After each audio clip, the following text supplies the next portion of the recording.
30 de noviembre de 1939.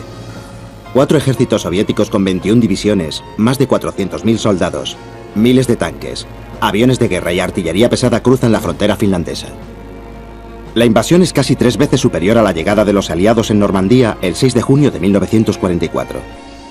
La Guerra de Invierno se trata de un sangriento e intenso conflicto bélico que se produjo bajo unas condiciones climáticas de frío extremo. Cambiará el curso de la Segunda Guerra Mundial y después quedará prácticamente en el olvido. Un invasor con una aplastante superioridad militar. Un país defensor con poco más que la voluntad de resistir y las involuntarias consecuencias de una guerra. Se trata de una historia ignorada por las propias naciones que la sufrieron. Finlandia es una nación que se forjó con este conflicto.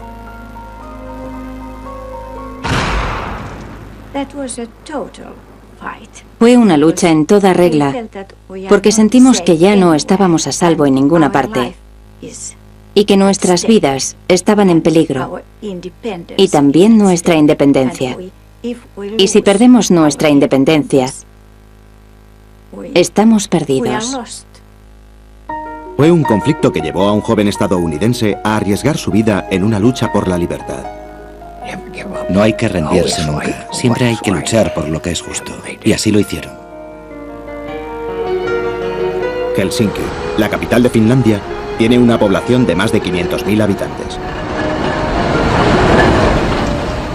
Hace 300 años, el zar Pedro el Grande fundó una ciudad rival al otro lado del Golfo de Finlandia. San Petersburgo se convirtió en el centro del Imperio ruso y en 1917 en el corazón de la revolución. En 1924 se le cambió el nombre por Leningrado, en honor al primer líder de la Unión Soviética. Su población de 5 millones de habitantes era superior a la población total de Finlandia. En 1939, la frontera finlandesa solo estaba a 40 kilómetros de Leningrado. El hecho de traspasar dicha frontera se convertía en una justificación para la guerra. Camaradas del Ejército Rojo, oficiales, comandantes y trabajadores políticos, para cumplir con el gobierno soviético y con nuestra patria, ordeno a las tropas del distrito militar de Leningrado que crucen la frontera. Aplasten a las fuerzas finlandesas y que de una vez por todas protejan las fronteras noroeste de la Unión Soviética, así como la ciudad de Lenin, cuna de la revolución del proletariado.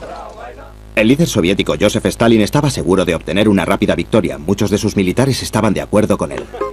Lo único que teníamos que hacer era alzar un poco nuestra voz, y los finlandeses obedecerían.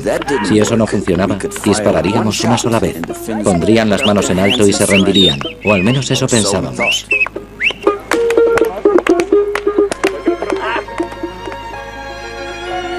La estadounidense Martha Hellorn, una de las pocas corresponsales internacionales en Helsinki, presenció los primeros bombardeos.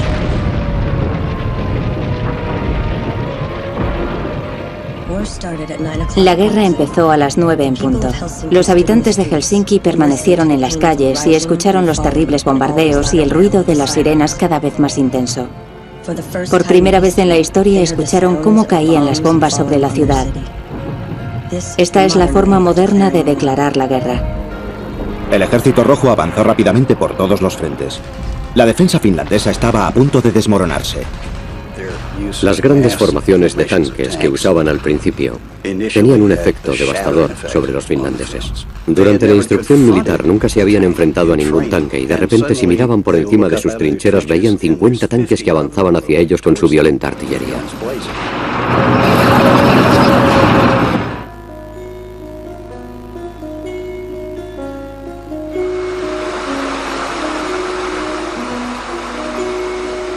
El principal avance de la ofensiva rusa se hizo en una estrecha franja de tierra entre el lago Ladoga y el Golfo de Finlandia, denominada el Istmo Kareliano.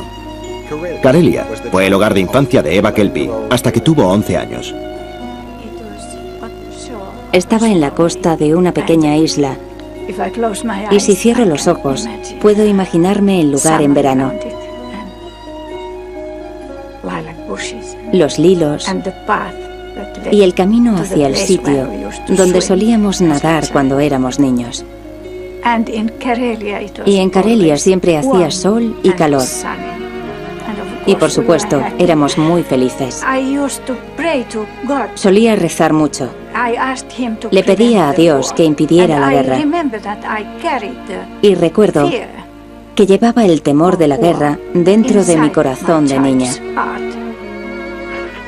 Las primeras noticias de la guerra se oyeron en la radio. No nos lo creíamos. Pensábamos, bueno, no llegará hasta aquí. No llegará a Ítola.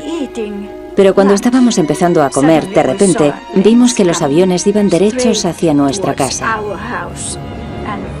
Y mi padre gritó, «Vamos, al sótano inmediatamente». Y nos fuimos al sótano y cayeron las primeras bombas en Ítola. Eva y su familia estaban entre los miles de karelianos evacuados por el ejército finlandés. Quemaron sus casas y establos.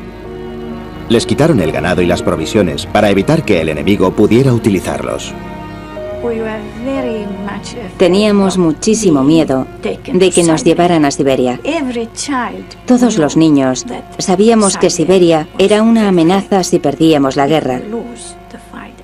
Y era un sentimiento horrible. Pero para Eva la guerra llegó verdaderamente a su casa el día que su padre tuvo que marcharse a luchar. Cuando me desperté esa mañana que mi padre tenía que irse al frente, recuerdo que cuando abrí los ojos vi su bolsa en la mesa y supe que seguía a mi lado. Es un vivo recuerdo que casi puedo tocar y oler. Huelo su ropa y su cercanía. Y en los escalones de la cocina, me abrazó y me dijo, la niña de papá.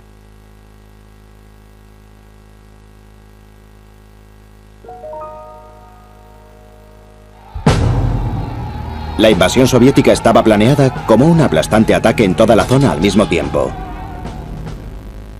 El presidente Franklin Roosevelt condenó el ataque. It has invaded a neighbor so infinitesimally small that it could do no conceivable possible harm to the Soviet Union. A small nation that seeks only to live at peace as a democracy, and a liberal, forward-looking democracy at that. La Liga de las Naciones expulsó a la Unión Soviética. Pero a medida que las bombas caían en Finlandia, el mundo no les ofrecía mucho más. La mayoría pensaba que Finlandia no tenía ninguna posibilidad. Aunque había excepciones, Jack Hasey, de Bridgewater, Massachusetts, había estado dándose la buena vida en París. Tenía 22 años. Éramos lo suficientemente jóvenes como para querer hacer algo. Jack y 4 amigos más expatriotas estadounidenses fundaron el Cuerpo Iroqués de Ambulancias y tomaron la fatídica decisión de partir hacia Finlandia. Los soviéticos estaban cerrando el círculo de los acontecimientos que comenzaron en 1917, cuando la revolución terminó con la dinastía imperial rusa. Ese mismo año, tras 600 años de dominio sueco y 100 años de gobierno ruso, Finlandia declaró su propia independencia y estableció una democracia parlamentaria de tipo europeo. En 1918, los comunistas finlandeses, respaldados por la Unión Soviética, intentaron derrocar este gobierno. Fueron derrocados en una sangrienta guerra civil que llevó al poder al barón Carl Gustaf Mannerheim, un aristócrata finlandés.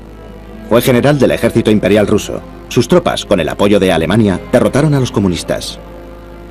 Mannerheim era un personaje de otra era. Era alto, sus ojos eran como el hielo gris. Era un general de los pies a la cabeza, pero había en él algo del siglo XVIII. Habiendo trabajado para el ejército zarista antes de la caída del Imperio ruso, también conocía la psique rusa. Vino de la aristocracia sueca y finlandesa. De hecho, no aprendió ni a hablar ni a leer finlandés hasta que se convirtió en el comandante del ejército finlandés. He oído grabaciones de Mannerheim en finlandés, y lo mejor que puedo decir es que al menos es mejor que el francés de Winston Churchill, pero no mucho más. En el verano de 1939, a medida que crecía la amenaza de la guerra, Mannerheim instó a la nación para que fortaleciera su línea defensiva en el estratégico Istmo Kareliano. Y este fue uno de los factores decisivos que salvó a Finlandia. El ejército finlandés tardó meses en organizarse, asentarse y actualizar su estrategia. Salimos del Istmo Kareliano en tren el 10 de octubre de 1939, llevando a cabo unas maniobras supuestamente extraordinarias. Era el oficial de servicio. Cuando llegamos a la estación de tren de Viipuri, una anciana kareliana vino hacia mí y me dio una pequeña flor que me puse en el bolsillo del pecho de mi uniforme. Me dio las gracias. Nos agradeció a todos que hubiéramos ido al Istmo Kareliano a defenderles. En nuestra zona no había nada preparado, así que tuvimos que cavar trincheras, construir alambradas para impedir el paso y refugios subterráneos. Durante décadas, los líderes finlandeses se han negado a destinar fondos para la defensa de la nación. Teníamos 32 tanques en Renault antiguos que ya no servían para combatir y 32 tanques Vickers de Inglaterra. Sin armas, sin periscopio, sin radio, solo contábamos con un vehículo completamente preparado para combatir. El ejército aéreo finlandés estaba tan anticuado como bajo de fuerzas. Nuestros aviones eran antiguos Ripon ingleses que solo podían volar a 160 kilómetros por hora, mientras que los rusos tenían aviones de combate que alcanzaban los 370 kilómetros por hora. Un periodo prolongado de escasez de munición hizo la situación aún más grave para los desarmados finlandeses. ¿Qué haces en un país pequeño en el que no hay municiones ni armas? Pues usar cuchillos. Y anteriormente, en la historia finlandesa, existía el puukko, que se usaba para muchas cosas, y ahora se había convertido en un práctico mecanismo de defensa, porque créeme, cuando lo tienes bajo tus costillas, no sienta muy bien. Con un clima habitualmente tan duro, los finlandeses hicieron uso de las técnicas de supervivencia que aprendieron de niños. Era parte de una cualidad de su carácter resumida en la palabra sisu. Significa esa especial habilidad o ese espíritu que todo finlandés posee, que cuando las cosas se ponen difíciles no tiran la toalla.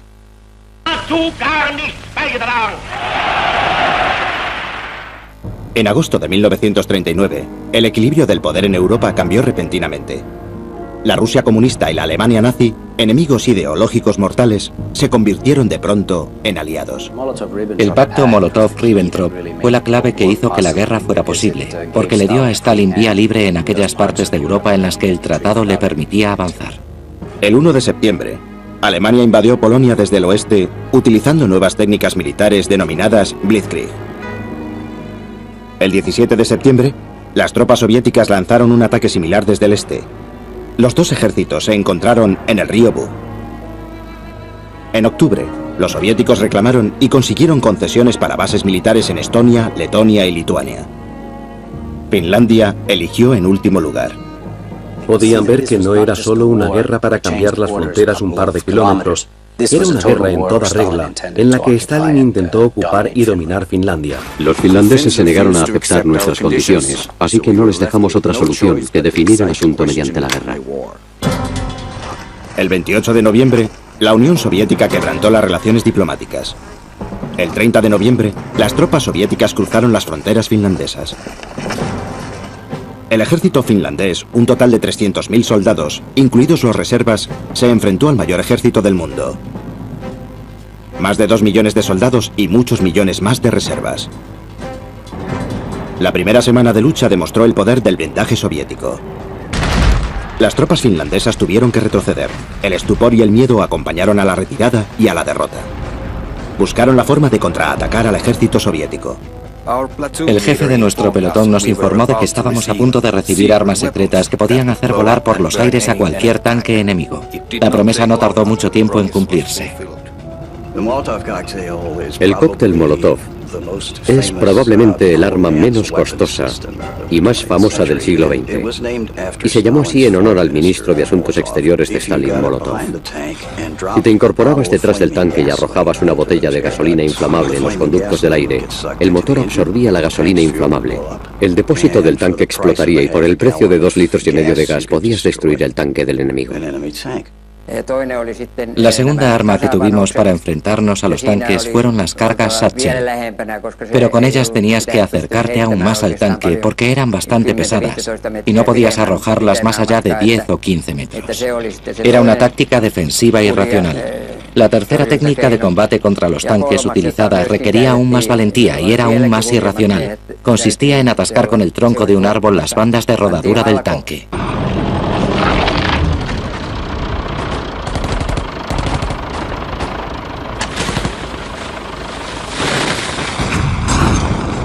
Hubo un soldado en esquíes que fue condecorado por inmovilizar un tanque ruso con solo una palanca. Marchó a su lado y detuvo las bandas de rodadura del tanque con su propia fuerza y dejó el vehículo completamente inmovilizado, después de lo cual apareció su compañero con una carga Satchel y lo voló por los aires. Sentía que tenía mucho miedo y que tenía que cuidar a mi padre, que estaba en la guerra.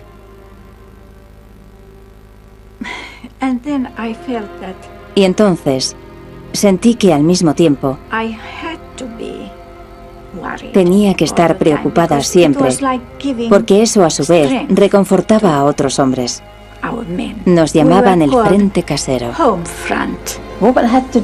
Las mujeres tuvieron que hacer todas las cosas que solían hacer los hombres cuando estaban en sus casas, así que tuvieron que ponerse a trabajar en las fábricas. En esa época, en nuestro país, había muchas granjas, y si el marido se había tenido que ir al frente a luchar, la mujer era la que tenía que hacer todo ese trabajo. También se llevaron 50.000 caballos al frente.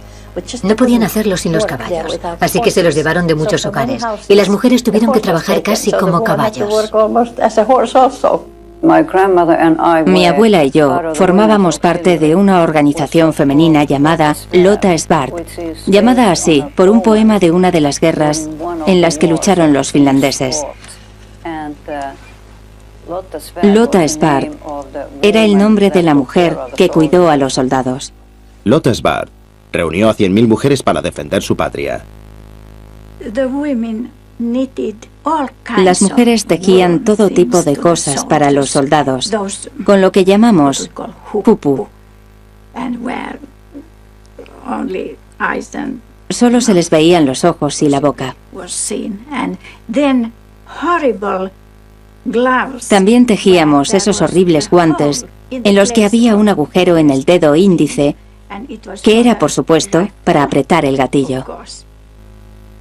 Cuando las mujeres prepararon cajas con comida y ropa para enviárselas a los soldados, Eva Kilpi hizo su propia contribución. Escribí algunos poemas. Solían ser como oraciones. Ay, Dios mío, protégenos, ayúdanos. E intentaba hacer que rimaran. Creía que tenían algo artístico, que había algo de... Quizás ahora esté fantaseándolo todo, pero sentía la fuerza de las palabras en aquel momento, a pesar de ser una niña de 11 años. Entonces hubo algo que no se había hecho en ningún otro país ni en ninguna otra guerra jamás. A veces los soldados morían por los disparos o por las bombas, y podíamos ver en qué estado quedaban, pero las jóvenes lotas les limpiaban. Al principio, en la guerra de invierno, tenían que hacer que se derritieran, porque ya sabes, estaban congelados. Los derretían, les lavaban y les vestían con ropa bonita. Y los hombres les metían en los ataúdes, porque pesaban mucho, y después les enviaban a todos y a cada uno de ellos a sus lugares de origen. Las jóvenes lotas hacían todo esto.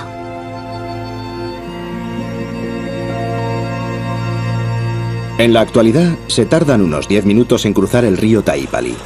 El precio del trayecto en coche es de 50 rublos. El transbordador es parte del puente de pontones del Ejército Rojo que funciona mediante un motor reciclado. En 1939 cruzar el río podía llegar a ser mortal.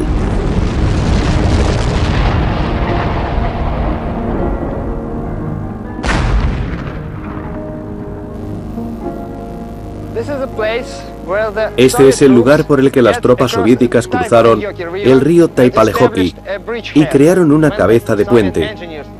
Cuando los ingenieros soviéticos establecieron el puente de pontones, hubo muchas bajas por el fuego finlandés. Esta parte estaba llena de cuerpos de ingenieros soviéticos. Kirill Yakiovich es un ingeniero de San Petersburgo. Ha cruzado este río y ha caminado por estas tierras desde que era un niño. Ha observado lo que hay bajo la superficie y lo ha estudiado cuidadosamente. Poco a poco ha aprendido sus terribles secretos. Supongo que el pelotón de armamento número 105 ocupó este refugio subterráneo. Hay muchos como estos en la zona.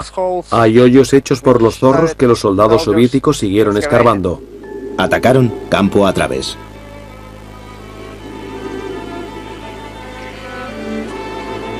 Comenzó el 6 de diciembre.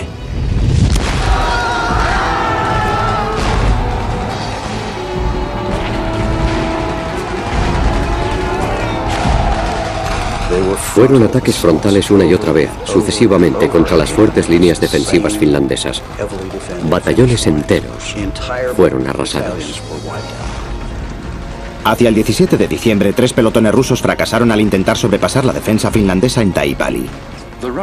Los rusos efectuaban principalmente ataques masivos, lo que acababa hasta con el último de los soldados finlandeses haciendo uso de armas automáticas muy bien empleadas. En lugar de esto, una ola de ataques tras otra tendría resultados similares. En algunos casos, la segunda, la tercera o la cuarta ola de ataques llegaba a acercarse más a las líneas finlandesas protegiéndose detrás de los cadáveres. La temperatura era tan fría que, tras solo una hora, un cadáver frenaba una bala como si fuera una pared de ladrillos. La matanza era demasiado dura para muchos finlandeses. Hubo casos en los que, por ejemplo, los ametralladores finlandeses se volvían psicológicamente inestables porque tenían que perpetrar estos sangrientos y absurdos asesinatos día tras día. Puede que odiaran a los rusos por haber invadido su país, pero no eran autómatas. Eran seres humanos con mujeres y niños a los que les obligaban a asesinar a cientos de hombres cada día. El 17 de diciembre, la ofensiva soviética se trasladó hacia los pelotones estratégicamente más importantes y los más vulnerables de la línea Mannerheim, Suma y Ladi. Un avance en la zona les hubiera abierto las puertas de la ciudad de Viborg. Un tanque lanzallamas empezó a arremeter contra la trinchera del fuerte de Arkila. El fuego del búnker millonario y de la infantería evitó que la infantería del enemigo entrara en las trincheras. 2 ametralladoras dispararon un total de 40.000 cartuchos. Nuestros hombres resistían amargamente en las trincheras, no tenían miedo. Eran muchos los muertos que en silencio sembraban el suelo delante de nuestra posición. Los soldados del Ejército Rojo eran muy valientes, no había duda de ello. Les disparábamos tanto como podíamos con ametralladoras Suomi y con nuestras metralletas ligeras y nuestros rifles. Corrieron por toda nuestra alambrada e incluso corrían por encima de los cuerpos sin vida de sus camaradas. Los tanques se detuvieron, cogieron a los heridos y empezaron la retirada. Esto desmoralizó totalmente a nuestra infantería. El pelotón no tuvo mucho éxito el 17 de diciembre de 1939 y tras el anochecer la infantería ya se había retirado habiendo sufrido muchísimas pérdidas. La batalla fue estresante tanto física como psicológicamente. A pesar de haber sido un día de intensa lucha, no nos vinimos abajo. El hecho de vernos con fuerzas nos dio mucha seguridad. Esa seguridad se ponía a prueba cada mañana frente a la despiadada ofensiva soviética. La cortina de fuego de la artillería enemiga la mañana del 19 de diciembre creció de forma incontenible y arremetió contra la principal línea defensiva de Suma sin piedad alguna. El líder de nuestro pelotón me encargó ocuparme de los tanques que se aproximaban hacia nosotros por la carretera.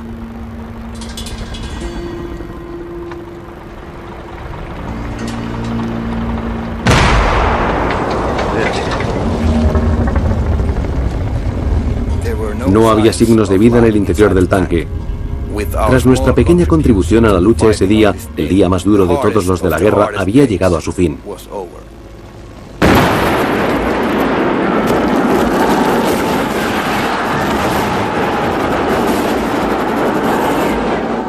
Pero los días aún más duros estaban por llegar. Los tanques irrumpieron de nuevo.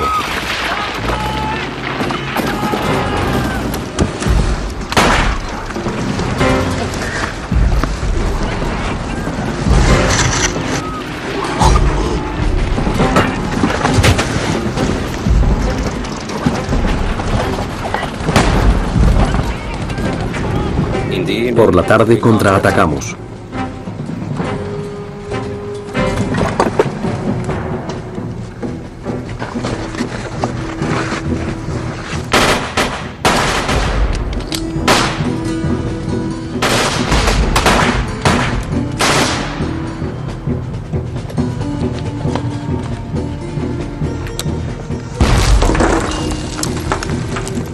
A pesar de la escasez de equipos, le hicimos mucho daño al enemigo.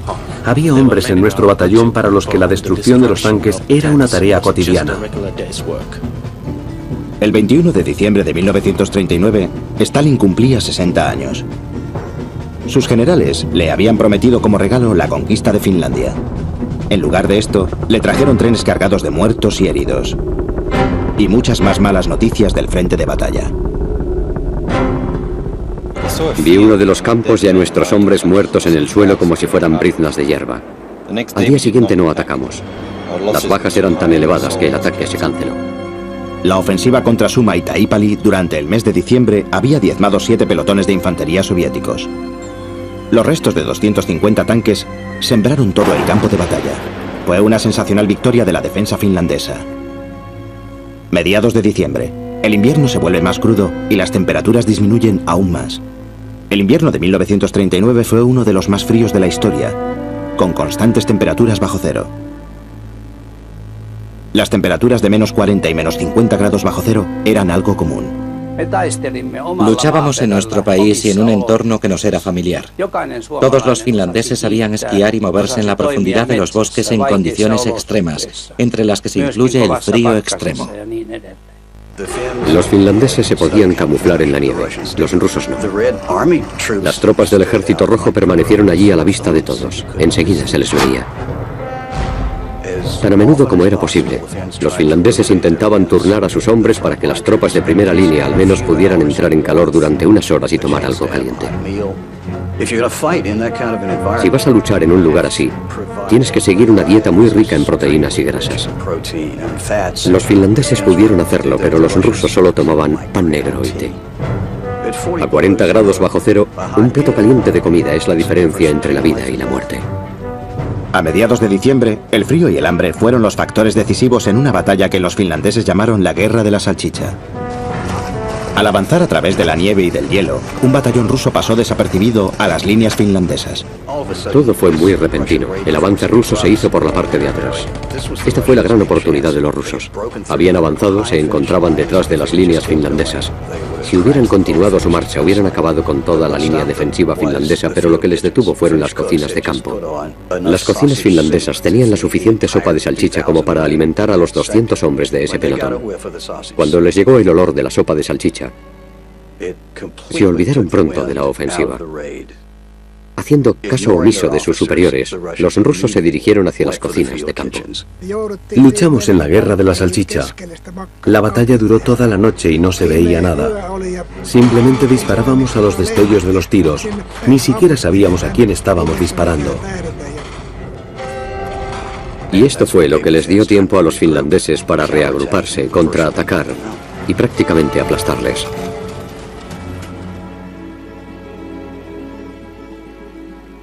Las tumbas del cementerio del pueblo recuerdan a la otra parte de la historia.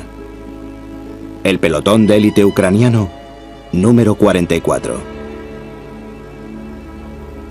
Cuando el pelotón número 44 llegó a Finlandia, llevaba una banda uniformada con él. Esperaban celebrar con un desfile su victoria al final de la misión. Podemos ver todas esas piedras, casi 20.000 piedras, e imaginarnos que cada una de ellas era un hombre que tenía una mujer y unos niños. Entonces te puedes imaginar el dolor tan enorme que esto causó.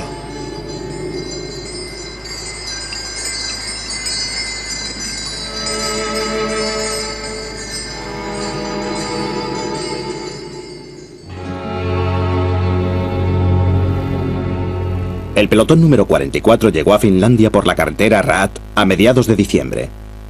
Les habían enviado para relevar al asediado pelotón número 163 atrapado en las carreteras de Suomussalmi, porque todavía los pocos finlandeses que quedaban continuaban la defensiva. Pensaban repartirse por Finlandia y dividir el país en dos. Eran pelotones soviéticos mecanizados, pero las carreteras que podían utilizar estaban llenas de troncos de árboles. Solo había un camino y estaba helado. Cuando las columnas rusas fueron enviadas a ese territorio, se tuvieron que quedar en las carreteras. Las fuerzas conjuntas del batallón número 163 y del batallón número 44 ascendían a un total aproximado de 30.000 soldados, 335 piezas de artillería, más de 100 tanques y 50 acorazados. Dispuestas a lo largo de 32 o 48 kilómetros, sus columnas parecían serpientes gigantescas. Habían atacado y habían intentado destrozar los vehículos que estaban al principio y al final de la carretera, de manera que los vehículos que estaban entre medias se vieron atrapados. Los finlandeses iban en esquíes y podían moverse con rapidez por toda esa columna y lo hacían sin que nadie les viera. Una cortina de fuego mortal, varias granadas de mano. Y los soldados en esquíes salieron del bosque y cortaron la carretera.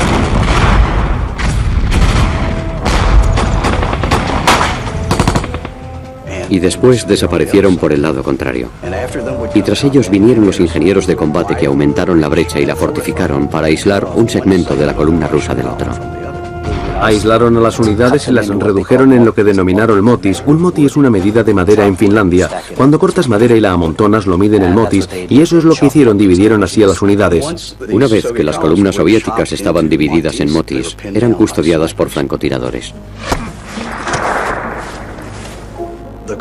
El frío era tan intenso en Suomussalmi que una vez que una bala alcanzaba a un hombre y su circulación disminuía, su cuerpo se quedaba congelado en la misma postura que tenía cuando le dispararon. Los hombres están agotados y muertos de hambre. Tenemos unos 400 heridos, no hay combustible. Ha matado a la mayoría de los caballos. Estamos casi sin munición. El enemigo nos ataca desde el frente. Algunos comandantes están abandonando el campo de batalla. Pido ayuda urgentemente. No hubo ayuda alguna para el pelotón número 44. Los supervivientes se amontonaron en refugios subterráneos para protegerse del intenso frío, del hambre y del fuego enemigo. Iban dándoles caza a uno tras otro. Unos 1.500 soviéticos se convirtieron en prisioneros de guerra. Los tanques, los camiones, las armas y las municiones incautadas ayudaron a reponer el arsenal finlandés. Solo 5.000 rusos pudieron escapar por la frontera. Entre ellos estaban Alexei Vinogradov, comandante del pelotón número 44, y sus dos principales oficiales. Fueron arrestados, juzgados en consejo de guerra y llevados ante un pelotón de fusilamiento. En Suomussalmi es donde los finlandeses obtuvieron su mayor triunfo con las tácticas Moti. Las tácticas Moti se repitieron en el frente finlandés del norte y lograron frenar las ofensivas soviéticas. Algunas unidades del Ejército Rojo resistieron hasta el final de la guerra. Ningún hombre sobrevivió al Moti de Lemeti. Fue verdaderamente horrible. Los rusos tenían muchos caballos, pero estaban tan hambrientos que se los comieron y hasta rebañaron sus huesos, incluso las pezuñas. Tenían marcas de dientes en cualquier parte en la que pudieran darles un bocado. La victoria finlandesa acaparó los titulares de todo el mundo. 8.000 suecos y 800 noruegos y daneses les ofrecieron sus servicios. En Estados Unidos se recaudaron fondos. Se donaron provisiones y equipo. 350 finlandeses estadounidenses salieron como voluntarios desde Nueva York.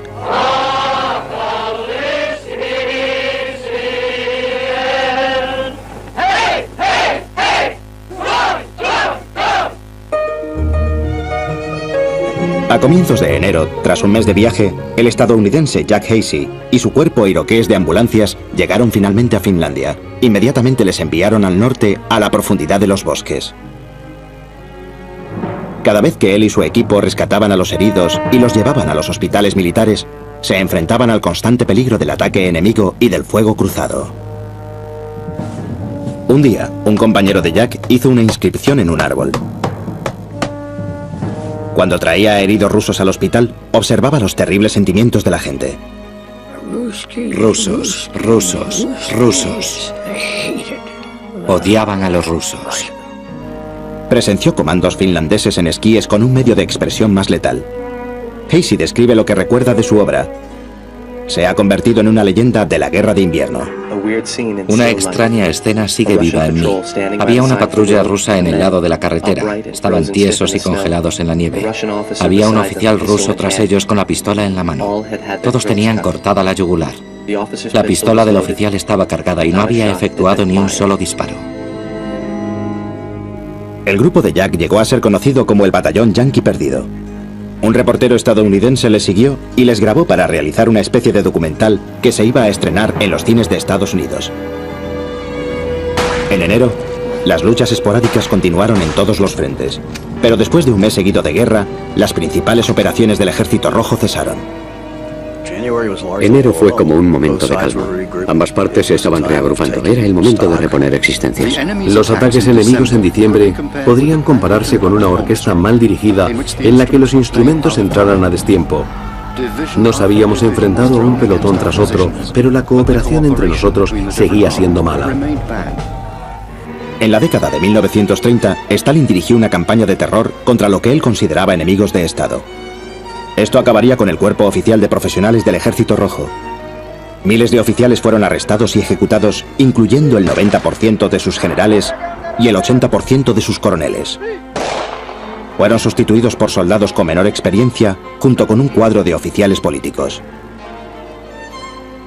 Pero el verdadero poder lo tenía la NKVD, una fuerza secreta de seguridad interna que estaba relacionada directamente con Stalin.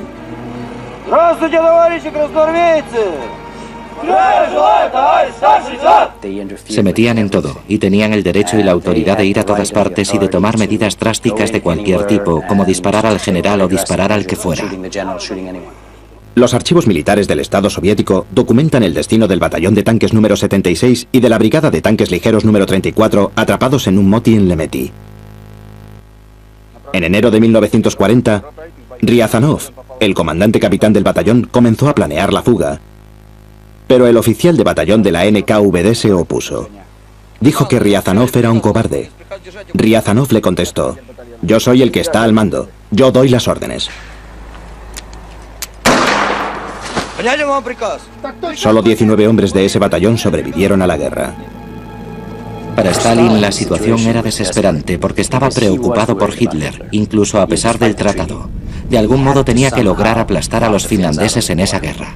Stalin mandó llamar al general Timoshenko, que había sido uno de los pocos buenos soldados profesionales del Ejército Rojo que había conseguido librarse de la criba de Stalin.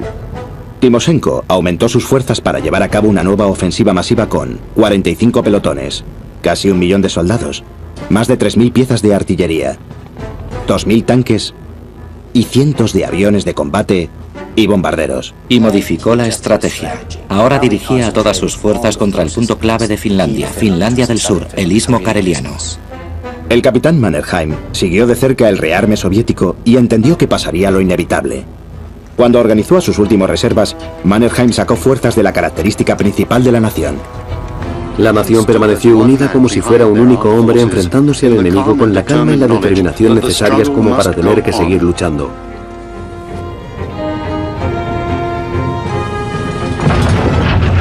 El 1 de febrero, los soviéticos terminaron su ofensiva. Hasta 2.000 bombas llegaron a caer en la línea Mannerheim cada día durante los siguientes 10 días. Parecía el infierno.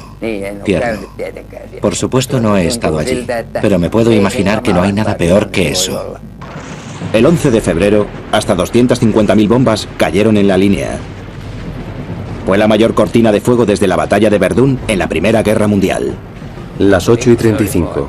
Se produce un inesperado bombardeo sin precedentes en toda nuestra zona. Las 12:15. Han llegado los tanques. La infantería del enemigo se ha apoderado de gran parte de nuestras posiciones. Todos los reservas finlandeses se lanzaron a la batalla. No se podía detener al Ejército Rojo. Al final del 13 de febrero, al tercer día de la ofensiva, el pelotón de armamento número 123 irrumpió en la principal línea defensiva con varias unidades acorazadas. La zona fortificada de Suma quedó completamente destruida. A finales de febrero, el trabajo de Jack Hasey como conductor de ambulancias llegó a su repentino final. Al día siguiente, fue evacuado del frente. A finales de febrero, los finlandeses habían retrocedido hasta una línea delante de la estratégica ciudad de Viborg, sede de las fuerzas finlandesas en el istmo kareliano. Los finlandeses lucharon para mantener la línea frente a Viborg. El 5 de marzo, las tropas soviéticas intentaron flanquearla a través del Golfo de Finlandia y rodear así la ciudad de Viborg. Cuando los finlandeses vieron las columnas de tanques y de infantería sobre el hielo, hicieron uso de todo su armamento. Destinaron los cañones de 12 pulgadas a hundir los acorazados. El peso y la velocidad de los proyectiles era tan grande que destrozó el hielo del Golfo y abrió enormes abismos. Todos los rusos desaparecieron por los agujeros del hielo. La desesperada resistencia finlandesa continuó con una ferocidad tal que camufló su falta de capacidad. Hacia el 12 de marzo ya no tenían casi munición. Al mediodía del 13 de marzo se corrió el rumor por todo el frente. Se había firmado el armisticio. La brutal guerra de 105 días había terminado. Si hubiera pasado una mosca volando, se la hubiera oído. Ni un disparo. Un silencio sobrecogedor. No creíamos que algo así fuera posible. Después, la gente empezó a recobrar el sentido. Empezó a lanzar sus sombreros al aire y todo tipo de objetos. Casi no quedó nada de nuestro batallón. La primera línea era la primera línea. Solo sentía indiferencia. ¿Qué es lo que mejor recuerdo de la guerra? La incompetencia de nuestro ejército. Ni siquiera pudo enfrentarse a un puñado de finlandeses. Nos enseñaron cómo se debe luchar en una guerra. Gunnar Latio, que dirigía su columna de vuelta hacia la nueva frontera negociada, decidió hacer un recuento de sus hombres. Así que me volví esquiando y vi una pequeña colina cerca de la carretera. Me quedé allí y me puse los bastones en las axilas. Les estaba animando a los chicos para que siguieran esquiando, pero estaba tan cansado que me quedé dormido allí mismo, de pie. Allí fue donde le encontraron sus hombres. Latio recuerda su sueño. Estaba en un hospital. Le ofrecían una cama. 24 horas después, se despertó en la cama de un hospital. Estoy muy feliz de que la guerra terminara justo en ese momento, cuando ya no nos quedaba energía, cuando estábamos completamente exhaustos. El comandante de nuestra compañía nos dijo, la guerra ha terminado, después de haberse encontrado a un comandante finlandés en tierra de nadie. Por la noche todos encendimos hogueras. Las nuestras estaban alejadas de las finlandesas. Bebimos mucho y nuestro comandante nos lo reprochaba. Nuestros soldados le dijeron, ¿quién necesita esta guerra? ¿Los finlandeses? Nadie la necesita, ni ellos ni nosotros. Todos cantamos canciones. Entré en calor con el fuego. Así era. La guerra había terminado. Jack Hasey estaba en un barco en mitad del Atlántico, volviendo a Estados Unidos cuando se enteró del alto el fuego. Más de 6 décadas después, tras trabajar en la Legión extranjera del ejército francés y en la CIA, le otorgaron a Jack Hasey la Cruz de la Libertad por su gran labor en Finlandia. Los términos del armisticio eran muy duros. Todo Karelia del Este, un 12% del total de Finlandia, pasó a formar parte de la Unión Soviética. Anni Tukia trabajaba como enfermera con los soldados. Traté a un joven con unos dolores muy fuertes. Un estudiante que ya tenía amputada su otra pierna. Entre el dolor me dijo, dejé mi pierna en el istmo para que los rusos pudieran llevársela también. Solo deseo que podamos mantener nuestra libertad. Tami Lajonen era uno de los miles de karelianos que tuvo que dejar su hogar e irse a la guerra a luchar. Cuando mi abuelo escuchó las condiciones del tratado, empezó a llorar fuertemente. Todos empezamos a llorar, porque significaba que ninguno de los habitantes de Karelia volvería a casa. Yo no lloraba cuando lo hacían todos los demás. Me iba al bosque y me ponía a llorar sola. Y eso es lo que he hecho muchas veces por la pérdida de Karelia. porque echo de menos mi hogar y mi patria.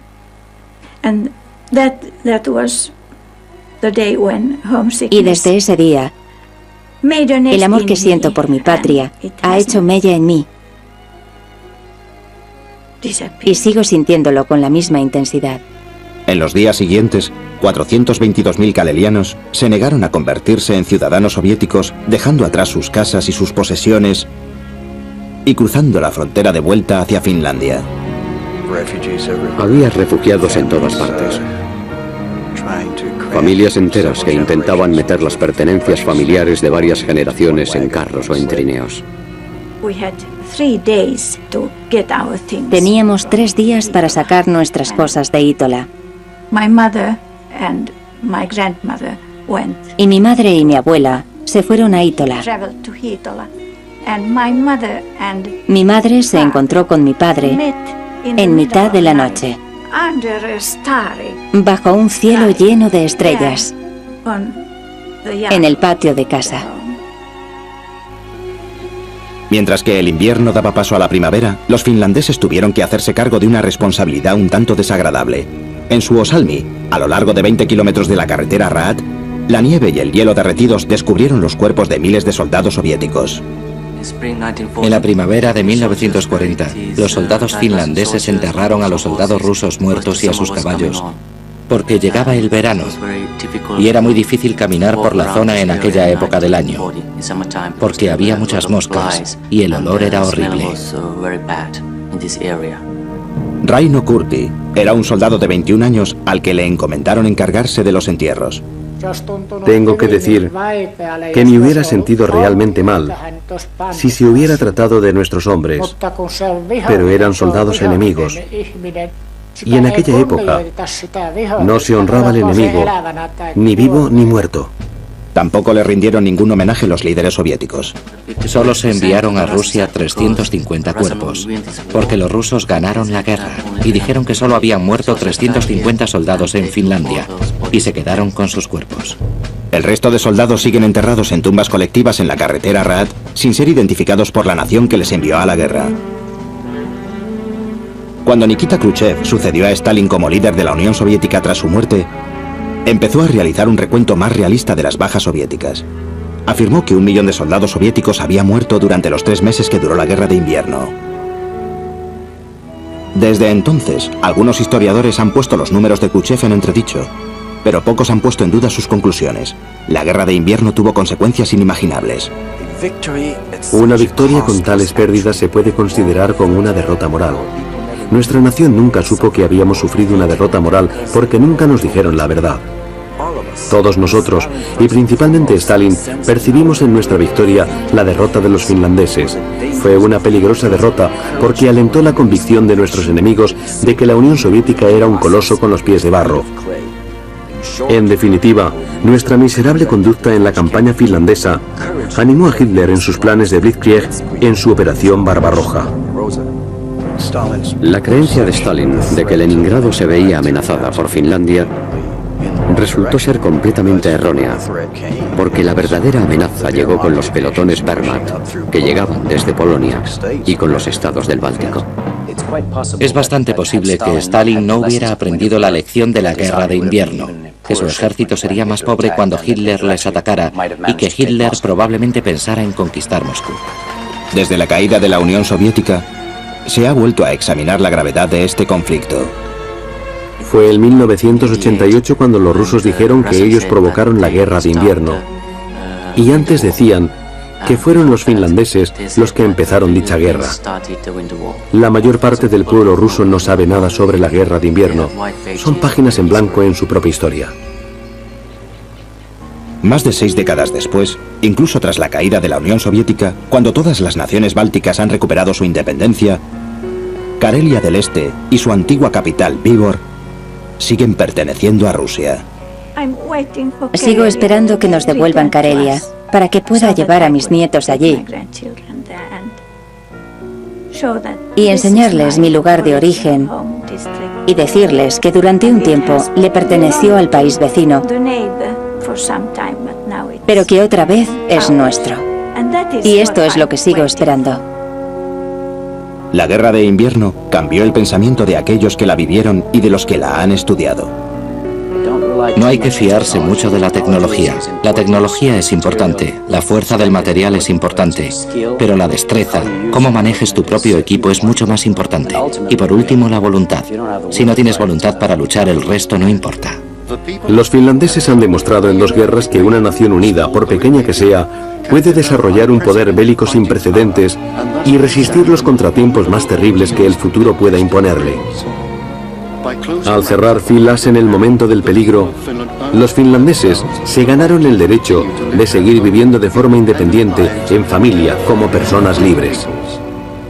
Ganó Finlandia, porque si Finlandia hubiera perdido, habría sido ocupada por los soviéticos y hubiera sido como Estonia, que aceptó las peticiones de Stalin y fue ocupada. Y visto de este modo, está claro que Finlandia ganó la guerra. La naturaleza lo ha intentado, pero no puede ocultar en los antiguos campos de batalla las trampas contra los tanques, los malditos búnkeres, los detonadores que no llegaron a explotar, los restos humanos sin enterrar. En los antiguos campos de batalla se encuentra una nueva generación de rusos y de finlandeses, no para reanudar la guerra, sino para recordar. Revivir el pasado es conformar el futuro.